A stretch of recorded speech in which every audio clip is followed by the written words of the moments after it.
Turning points change the course of our lives, whether it's a big decision, overcoming an obstacle or tragedy, or taking a leap of faith.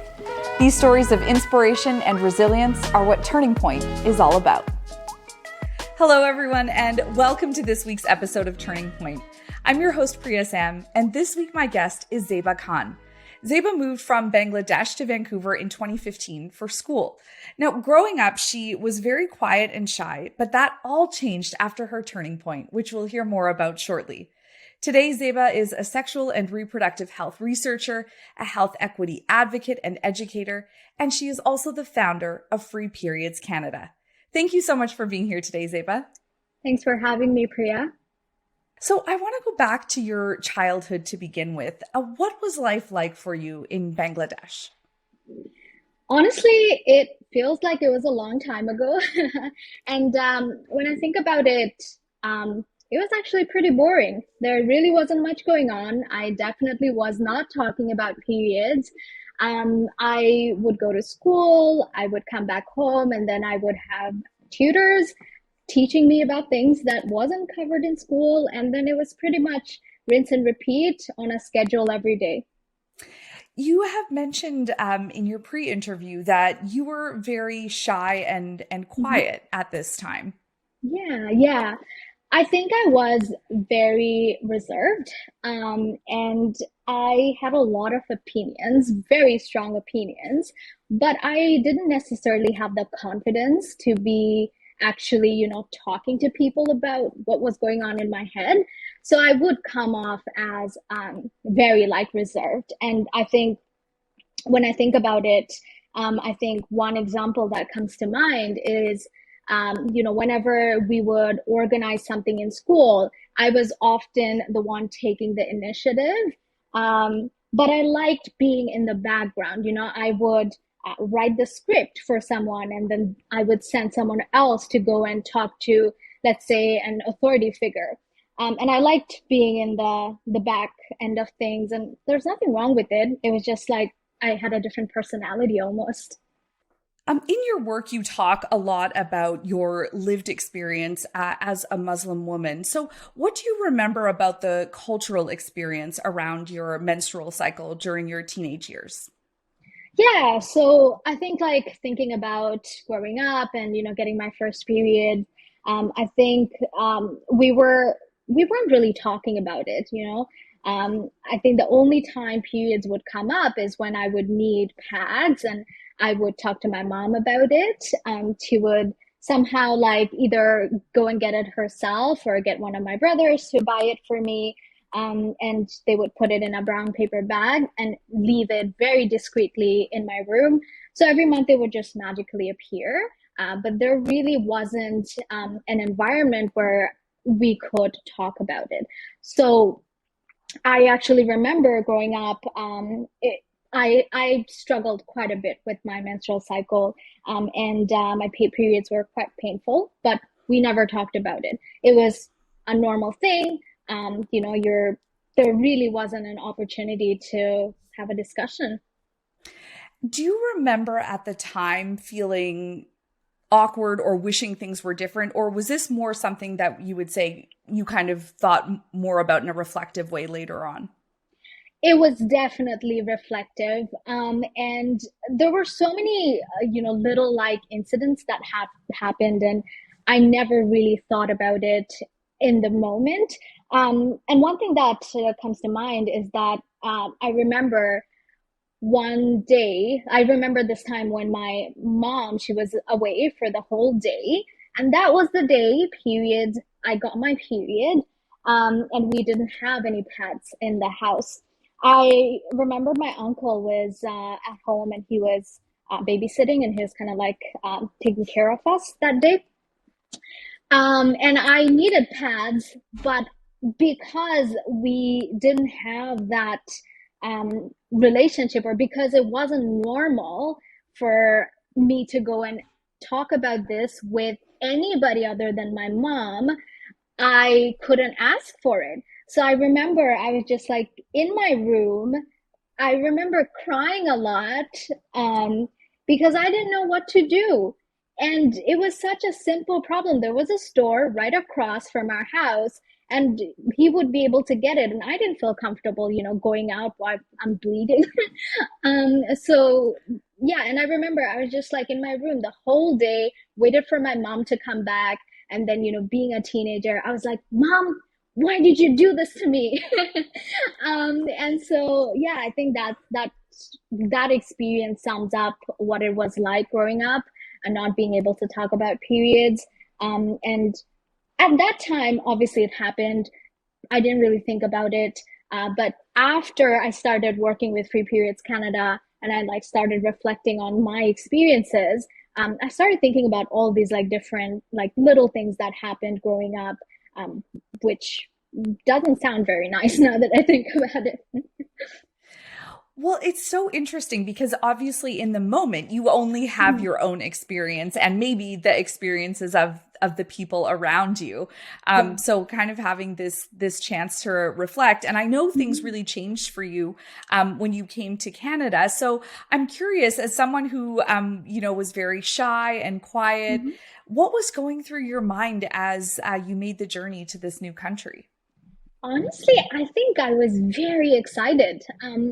And I don't think I really understood the weight of the decision that I had made. Um, and like in the beginning when we talked about it, I kind of shared that I was very like I had a lot of strong opinions. I just wasn't sharing them with people. And I had a whole plan for my life, a very ambitious plan for my life, all in my head.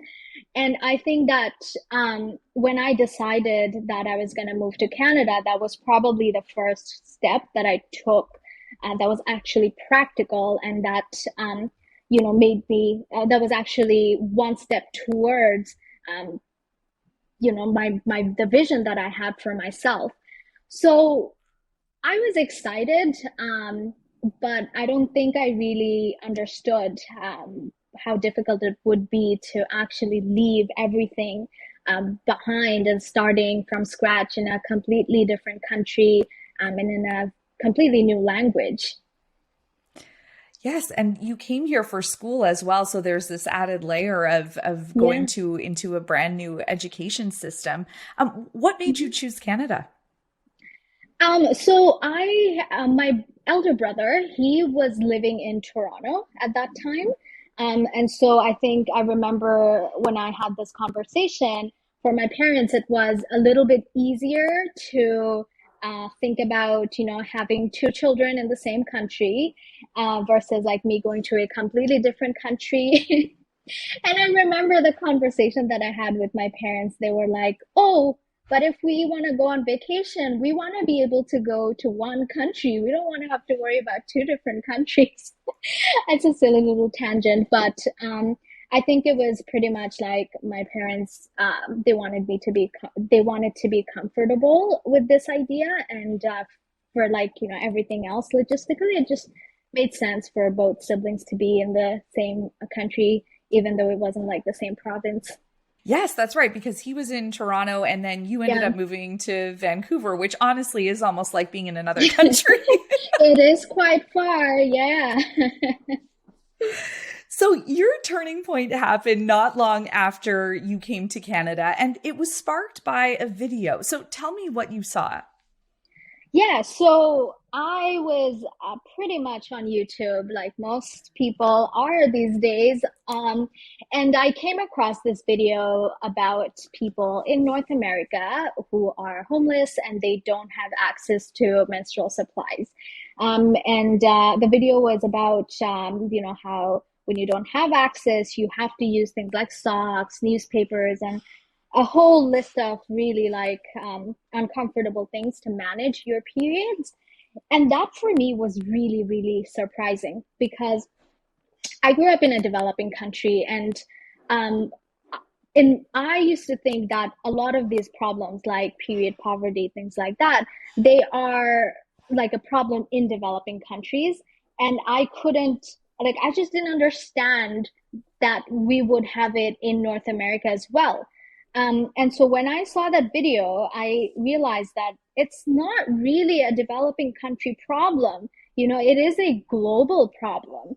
And also, I think I was really angry because it just didn't make sense to me. Why would we be penalized for something that we have no control over?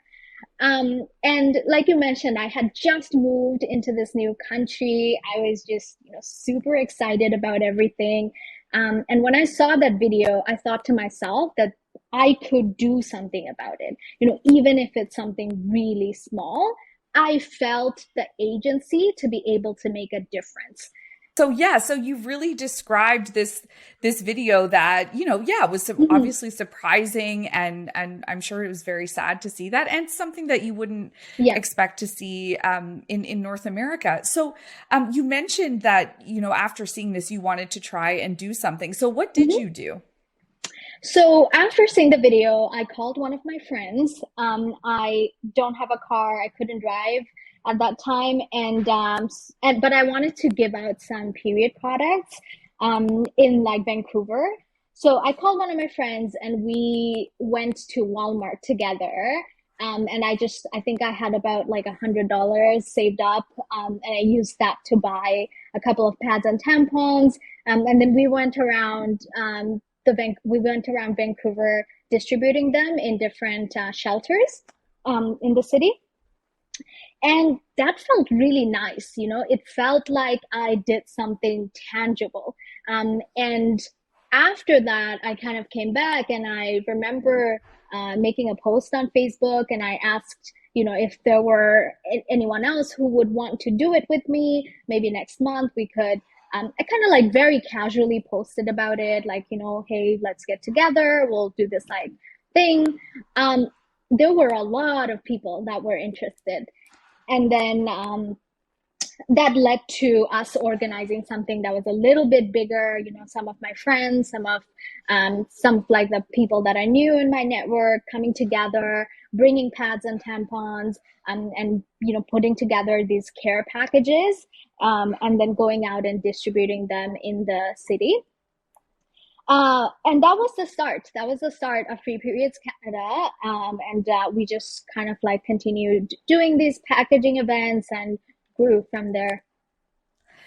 So many people would have had the same feeling you had Mhm. after watching that video, but so few people would have done what you did and actually taken action.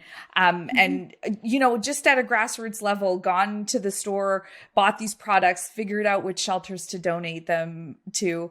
I mean, when you look back at that, what was it in you that made you feel like, I need to actually take action and do something Yeah. about this? Um, so yeah, growing up, my grandmother and I, we used to do these drives where we would collect clothes from my family members and then redistribute them in the community. So I had this kind of like experience growing up where we would see a problem, we would take an action. And so when I moved here, I saw this problem. It was just a very like natural thing for me to do, and I kind of just like leaned into these like instincts and yeah, that. And also I felt like it was doable for me. It just felt like even if it was a little step, I it felt like I could do something about it.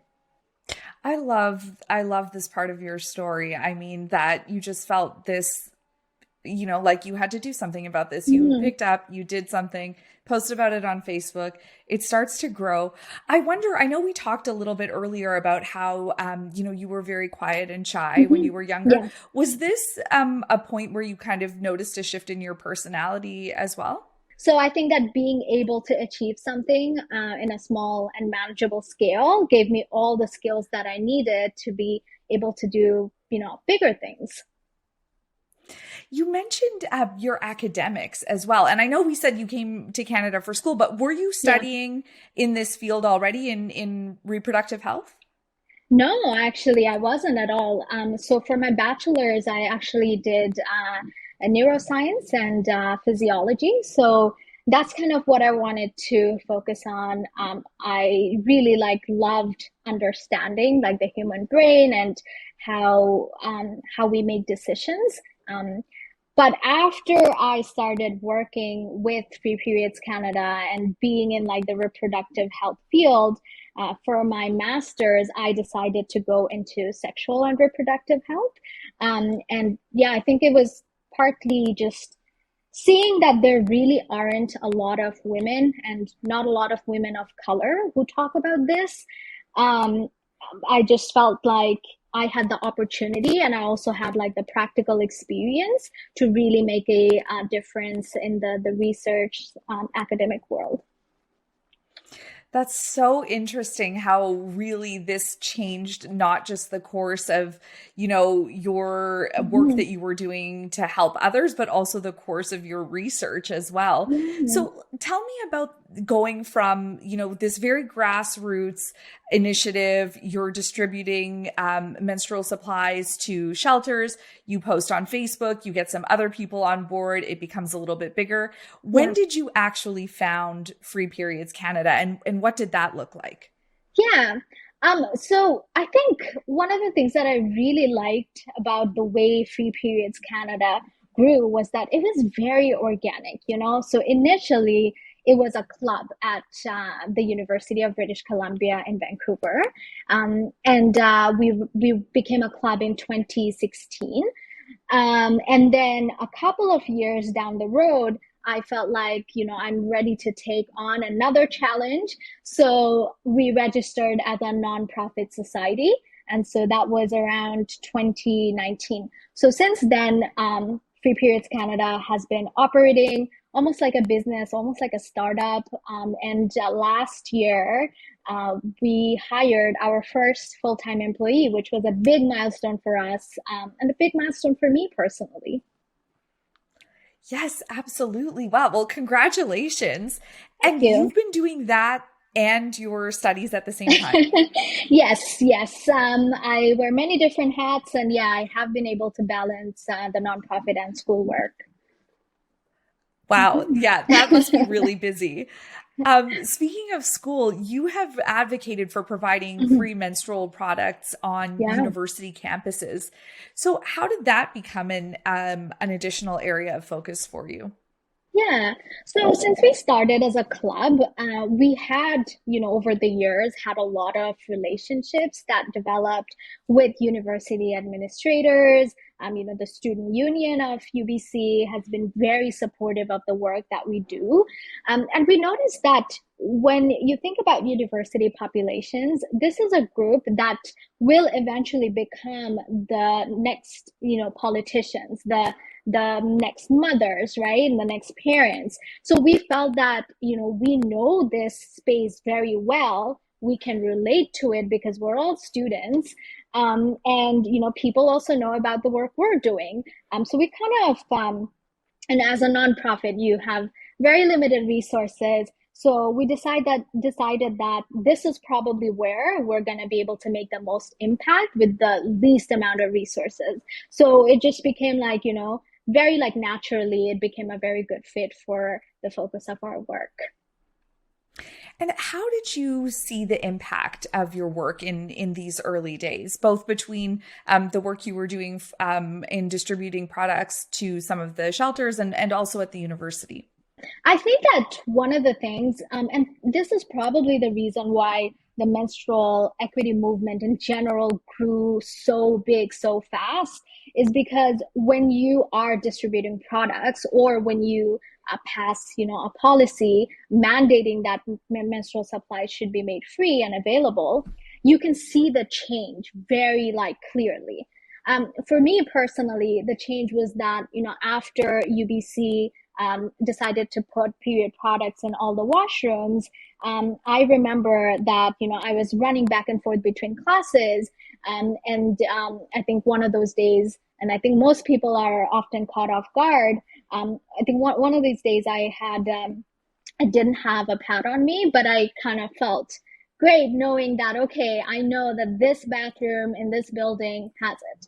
So I personally felt the difference of, like the collective work that we do. And I really want to make sure that, it's a team effort. It's not just me. We are a pretty big team. So it's a lot of us like working to make it happen. Yes, well, and it's such important work that you're doing. I know, conversations about periods and menstruating are still uncomfortable for a lot of people, as we've been talking about. It is certainly more stigmatized in Hmm. some communities as well. You mentioned that there are very few women of color Hmm. working in reproductive health in the healthcare space in Yeah. general. So, what are some of the extra hurdles that women of color deal with? I think to really answer that, I think we need to talk a little bit about why the stigma exists in the first place. And so from our work, what we've seen is that um, the stigma kind of from my experience, what I've seen is that there's a lot of myths and misconceptions about periods, and it gets passed down from generations to generations. And if there are no interventions, and if someone doesn't like stop you and tell you that, hey, like this is wrong, this is not what it's supposed to be like, it just keeps getting like passed down, right? And I think that in like certain communities with like people of color, I kind of see that people always expect a lot of the times people expect women of color to be kind of just to like nod along and go along with everything. So what I've seen in these communities is that you don't actually like talk about it, and it's just a lot more uncomfortable to talk about it, almost because of all of these like societal expectations that people have. So it seems to all of the stigma kind of it seems to persist a little bit longer in those communities. So that's kind of like what I've seen and I've personally experienced. I know you share your perspective and some of the experiences we talked about earlier from your teenage years as well. Do you find that that resonates with some of the communities that might not typically be part of these conversations? I think so. Like, I think that even now, when you talk to people, they share like similar stories. They talk about how they needed like pads, and they felt uncomfortable asking, let's say, like the school administrator who had all of these pads, because it was a male. And they just didn't feel comfortable asking for it.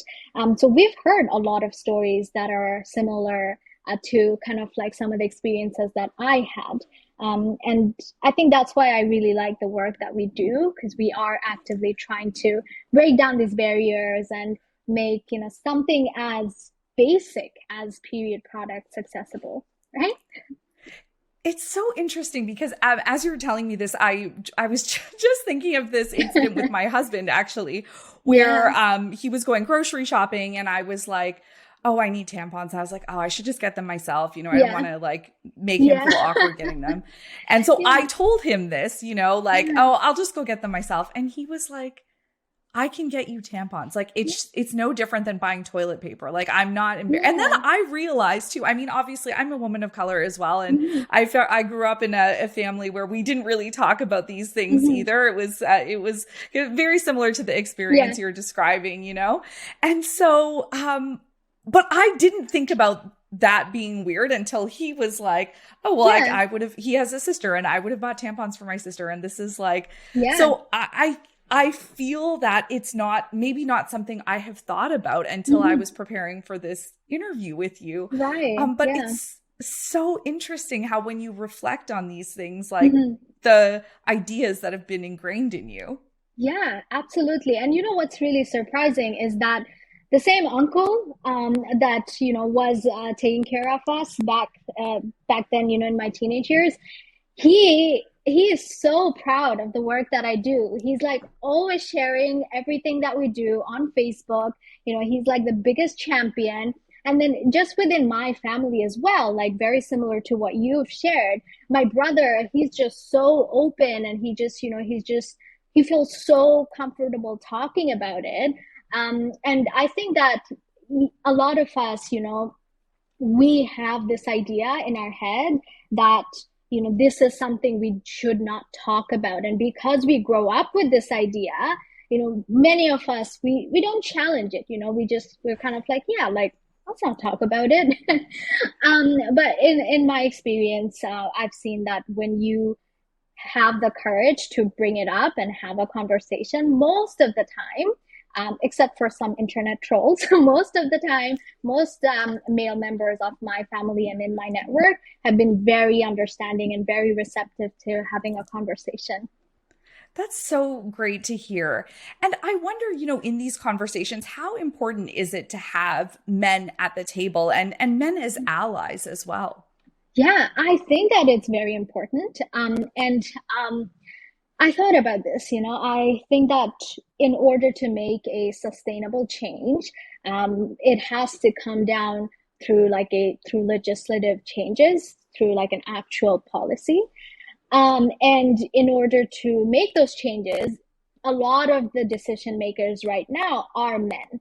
These are people that have never experienced a period and they've never had to get up in the middle of a meeting to go and find a pad, right? So we do have to bring them in the conversations, because if they don't know what's going on, it's going to be very hard to get them on board when it comes down to passing a policy. And also just thinking about the work we've done, every time we did have a conversation, every time we got like allies and men to sit down and talk about it, it was pretty much like, I didn't know that you went through this. Like, I didn't know that you guys don't have it available. So yeah, just to answer your question, I think it's very important to have them involved in the conversation. Yes, and I think that you're right. I mean, they don't have the lived experience, but I Yeah. think anyone who has a menstrual cycle has been in that position where you've needed something and you Yeah. forgot to pack, a pad or a Yeah. tampon, and you've had to run around or discreetly ask a friend in class Yeah. or whatever the situation may be. So, Mhm. but that's so great to hear that people have been so receptive to Mhm. this work that you're doing. Yeah. Is there anything right now that you're really focused on, or that you're working with Free Periods Canada? Yeah, so I think one of the things, so I myself come from a research background, and a lot of our team members do as well. So we're very much evidence driven. Our first thing is, even before we launch a new program, we kind of go back to the community and we have a very like research oriented approach to different initiatives that we have in the organization. So a couple of like in 2020, we conducted a community consultation, and we wanted to understand like, why does the menstrual stigma still exist. We're doing so much work, but are we actually making an impact?